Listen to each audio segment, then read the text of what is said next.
అది అది judicial process. నేను చెప్పేది ప్రాసెస్లో ఇంటరిమ్ బెయిల్ ఇస్తారు ఒక డేట్కి, దాని తర్వాత ఎక్స్టెండ్ చేస్తారు, లేకపోతే ఇంకోటి ఇస్తారు, లేకపోతే ఇంకోటి ఏదో వేరే వేరే పిటిషన్స్ అన్నీ వేస్తున్నాం. అదంతా డ్యూ ప్రాసెస్. ఆ డ్యూ ప్రాసెస్ అనేది ప్రతి దాంట్లో ఉంటుంది. కానీ మెయిన్ పాయింట్ ఎక్కడంటే నేను యాంటిసిపేటరీ బెయిల్ ఇచ్చిన రీజన్ ఆల్రెడీ చెప్పాను. కానీ ముఖ్య రీజన్ ఏంటంటే పోలీసులు ఇంతవరకు చెప్పలా నన్ను అరెస్ట్ చేస్తానని, అరెస్ట్ చేయబోతున్నామని చెప్పలా. అది మెయిన్ పాయింట్ నేను చెప్పేది. అది మీరు అవాయిడ్ చేసేసి మీ మొదటంతా అరెస్ట్ అరెస్ట్ అరెస్ట్ అని అంటున్నారు. అది ఇప్పుడు మీకు హెల్ప్గా నిలబడింది ఇండియన్ జ్యుడిషియరీనా, లేకపోతే గతంలో ఒకసారి వ్యూహం సినిమా రిలీజ్ అప్పుడు ఒక్క నిమిషం సార్, ఒక వ్యూహం సినిమా రిలీజ్ అప్పుడు ఎలా మీరు సెన్సార్ మేనేజ్ చేశారు, ఎలా how you could have come out of this అని అడిగితే దావూద్ ఇబ్రహీం హెల్ప్ చేశాడని చెప్పారు మీరు. ఇప్పుడు ఎవరు హెల్ప్ చేశారు సార్? అంటే ఇప్పుడు దావూద్ ఇబ్రహీం హెల్ప్ చేశాడు అని మీరు నమ్మారు? అది జోక్, అది జోక్ అని కూడా తెలియదు. ఇప్పుడు కూడా చెప్పేదండి ఇప్పుడు ఫర్ ఎగ్జాంపుల్ డ్యూ ప్రాసెస్లో దానికి ఉన్న సెక్షన్స్, దానికి ఉన్న ఎలిమెంటు, ఇప్పుడు ఒకటి ఏదన్నా జరిగినప్పుడు సపోజ్ ఆ ట్వీట్ ఉందనుకోండి, దానికి ఒక యాక్షన్ జరగాల. మీరు నేను మిమ్మల్ని ఇప్పుడు చెప్పాను ఫలానా వాడిని కొట్టమని చెప్పాను, నేను చెప్పాను అంతే. మీరు కొట్టి ఏం చేస్తారు? ఆర్జీవీ చెప్పాడు అంటారు. ఆర్జీవీ చెప్పినందుకు కొడితే అది నాకు దాని నుంచి డైరెక్ట్గా మీరు ఒక లాభం అనేది ప్రూవ్ చేయలేకపోతే నేను చెప్పినా కూడా that won't become an offence. Okay, so ఇప్పుడు 1 year బ్యాక్ నేను పెట్టిన ఏదైతే చెప్తున్నారో అది దాని వలన ఏం జరిగింది, అసలు ఇంత 1 yearలో ఏం జరిగింది ఒకటి. రెండోది ఆ రోజున ఈయనంటే ఇప్పుడు నిద్రలేసాడు పెట్టినాడు, ఆ రోజున ఉన్న మెయిన్ స్ట్రీమ్ మీడియా ఇంక్లూడింగ్ వాళ్ళతో ప్రోలో ఉన్నా కూడా వాళ్ళు ఏదైనా అనుకున్నారో దాని గురించి అనుకోవాలి. ఎందుకు అనుకోలేదంటే వాళ్ళు చేస్తారు, అదే చేస్తారు, ప్రోగ్రామ్స్ చేస్తారు.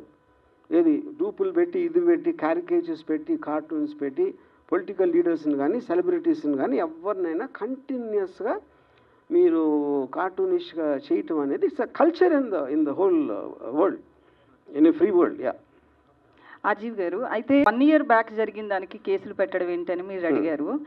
ఆ లాస్ట్ 5 yearsలో కూడా మీరు సినిమాలు తీశారు, ఈ గవర్నమెంట్ మారిన తర్వాత మానేశారు.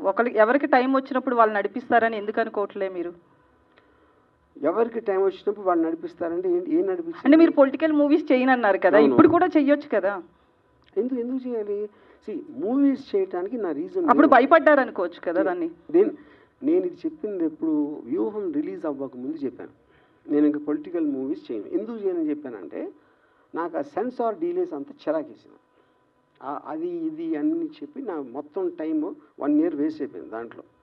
దాని వలన ఆ విధంలో నా డెసిషన్ తీసుకున్నాను, అది నేను చెప్పింది. సో మీడియా గురించి సెన్సార్ సినిమాలకు ఉన్నట్లే మీడియాకు కూడా ఉండాలి అని చెప్పి ఉండాలి అని చెప్పలేదు, ఉంటే బాగుంటుంది. పోనీ నో కుదరదు. ఎందుకంటే మీకు నాన్ స్టాప్ బట్ ఎవరు టెలికాస్ట్ చేసింది వాళ్ళకి డేటాబేస్ లో రికార్డ్ అయ్యి ఉంటుంది. మీ మీద ఆరోపణలు చేశారు, లేకపోతే మీ బొమ్మలు ఇలా కార్టూన్ రూపంలో వేశారని చాలా చెప్పారు కదా. సో దాని మీద మీరు కేసు ఫైల్ చేసుకోవచ్చు కదా, మీకు స్కోప్ ఉంది కదా. నాకు అవమానం జరిగింది అని. నాకు టైం లేదు, ఎందుకంటే నేను బతికేది ఎవడో నా మీద అన్నాడు, ఆడేదో అన్నాడు అని వాడు వెనకాల పట్టడం నా టైం నేను వేస్ట్ చేసుకోను. నేను అది చెప్పేది. అందుకని you have to leave it. అదేవి దాన్ని సీరియస్గా తీసుకోకూడదు, తీసుకోవాలని చెప్పట్లే నేను. ఎందుకంటే we have become a part of that ecosystem in the social media. దాని నుంచి ఎవరు బయటపడలేరు. అప్పుడు ఏంటి, అది మనం ఏం చేయలేం కాబట్టి దాంతోపాటు we have to adapt to it. అది నేను చెప్పింది. సో వర్మ గారు, ఈ మొత్తం ఎపిసోడ్ అంతా కూడా మిమ్మల్ని బాగా డిస్టర్బ్ చేసినట్టుంది. సో ఇప్పుడు ఇదేంటంటే అది నేను ఎలా ఉన్నాను అనేది మీ దృష్టిలో ఫీల్ అవుతుంది. ఇప్పుడు ఫర్ ఎగ్జాంపుల్ నేను ఒక చిన్న ఎగ్జాంపుల్ వేస్తాను. నాగార్జున ఒక చెట్టు దగ్గర అన్నపూర్ణ స్టేజ్లో ఒక చెట్టు ఉంది, చాలాసార్లు అక్కడ కూర్చున్నాడు. నాగార్జునకి ఏదైనా హిట్ వచ్చినప్పుడు ఏమన్నారంటే కొంచెం ఏదో తేజస్సు ఉందని, స్పెషల్గా ఉంటాడు, అందుకని చూడండి ఎంత అలా అని చెప్పారు. ఫ్లాప్ వస్తే దిగాలుగా కూర్చున్నాడండి, అది ఎవరు వెళ్ళట్లేదేమో పాపం అనేవారు. ఇంకో దాంట్లో చేస్తే ఇంకో దాంట్లో. సో ఎప్పుడన్నా ఎవరు ఎలా ఫీల్ అవుతున్నారని వాళ్ళు చూసిన దృష్టి పెట్టి ఉంటారు. ఇంకొక ఎగ్జాంపుల్ ఇస్తాను. రితిక్ రోషన్ సూపర్ స్టార్ అయినప్పుడు మన ఫస్ట్ టైం 3 ముస్లింలు, ఆమిర్, సల్మాన్, షారుఖ్ పెద్ద హీరోలు, ఇప్పుడు మన హిందూ కూడా వచ్చాడని ఒక చిన్న టాక్ వచ్చింది 2001లో, బ్యాక్ ఇన్ 2000. అప్పుడు రితిక్ రోషన్ ఫిల్మ్ఫేర్కి డాన్స్ చేస్తూ ఉంటే షారుఖ్ వచ్చాడు గెస్ట్గా. వీళ్ళందరూ షారుఖ్ మొహం మీద కెమెరా పెట్టి చూడండి ఇక్కడ నవ్వట్లేదు, లోపల కుమిలిపోతున్నాడు. అదేమో ఇదేమో ఇది అంతే. ఎవరు షారూక్ ఏమనుకుంటే ఎవరికి తెలియదు అసలు అక్కడ. అప్పుడు ఏంటంటే నేను ఎలా ఉన్నాను అనుకుంటే మీకు ఆనందం అనిపిస్తుందో అది మీరు అనుకోండి. అది ఈజీ కదా. వర్మ గారు, అంటే మీరు ఎలా ఉన్నారో మేము ఏమనుకుంటున్నాం అనేది పక్కన పెడితే, సో ఫస్ట్ టైం అరెస్ట్కి సంబంధించి వర్మ భయపడ్డాడు, అంటే పారిపోలేదనేది మీరు స్టేట్మెంట్ ఇచ్చారు. భయపడ్డారు, అందుకే యాంటిసిపేట్ బెయిలేసాడు. ఏంటో తెలుసుకోవడానికి బెయిలేసాడా లేదా భయపడి బెయిలేసాడా? పోలీసులు అరెస్ట్ చేస్తారు ఏం చెప్పలేదు మీడియాకు, అందుకోసమే పోలీసులు వచ్చింది దేనికోసమో తెలియదు, కానీ మీడియా అరెస్ట్ అనేది ఒక ప్రాపగండా సృష్టించింది అనేది వర్మ మాట. కానీ దాని వెనకాల భయపడి యాంటిసిపేట్ బెయిలేసారు వర్మ అనేది ఒక మాట. సో దీనికి సమాధానం ఏంటి? మీకు తెలుగు రాదో నీకు బుర్ర లేదో నాకు తెలియట్లా.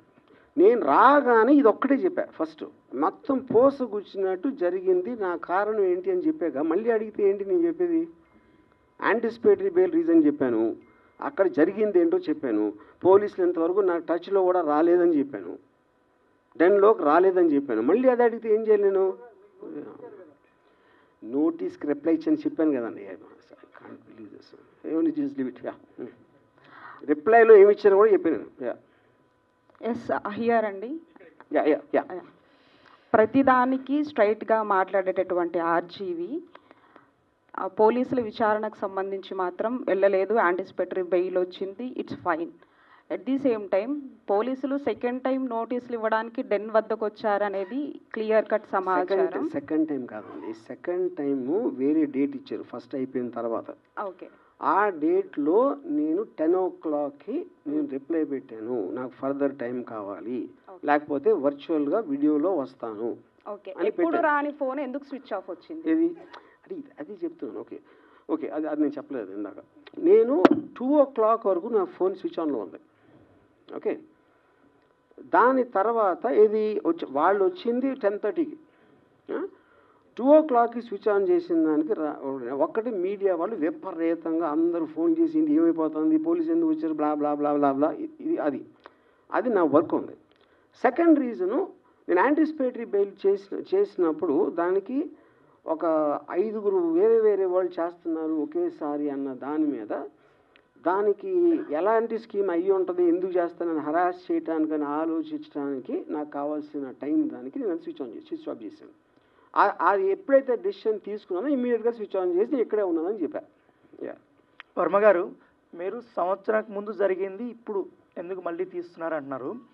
సంవత్సరానికి ముందు మీరు చేసినటువంటి పోస్టులు, మీ అకౌంట్ నుంచి వచ్చినటువంటి పోస్టులు, తర్వాత వచ్చినటువంటి సినిమాలకు సంబంధించి అప్పుడు పవన్ కళ్యాణ్ ఉద్దేశించి మీరు చేసినటువంటి కొన్ని వ్యాఖ్యలు, అప్పుడు జనసేన వాళ్ళు రియాక్ట్ అయ్యారు, కొంతమంది పోలీస్ స్టేషన్ దగ్గర కూడా కంప్లైంట్ ఇచ్చారు. బట్ ఏమనంటే అప్పుడున్నటువంటి గవర్నమెంట్ ఆ కంప్లైంట్లు తీసుకోలేదు. బట్ ఇప్పుడు ఎందుకు ఈ కంప్లైంట్లు తీసుకున్నారు? అది నాకు ఎలా తెలుస్తుంది మీరు స్పెసిఫిక్గా చెప్పకపోతే? అది ఫస్ట్ ఆఫ్ ఆల్ గవర్నమెంట్ మీడియాలో అన్నిట్లోనే వచ్చింది, మీ వ్యాఖ్యలు అన్నీ వచ్చాయి. ఎక్కడ కాదు వచ్చింది, ఇట్స్ డిబేటబుల్, డిబేట్స్ కూడా జరిగాయి సార్. మీరు చేసిన ప్రతి ఒక్క ట్వీట్ గురించి ప్రతి ఒక్క ఛానల్ డిబేట్ కూడా జరిగాయి. పొలిటికల్ దాంట్లో అందరూ డిబేట్ చేస్తారు, జ్యుడిషియరీలో స్పెసిఫిక్ కేసు చెప్పాలి. ఇప్పుడు ఇక్కడ స్పెసిఫిక్ కేసు చెప్పారు కాబట్టి మాట్లాడుతున్నాం. ఎగ్జాక్ట్గా నేను అదే చెప్తున్నా.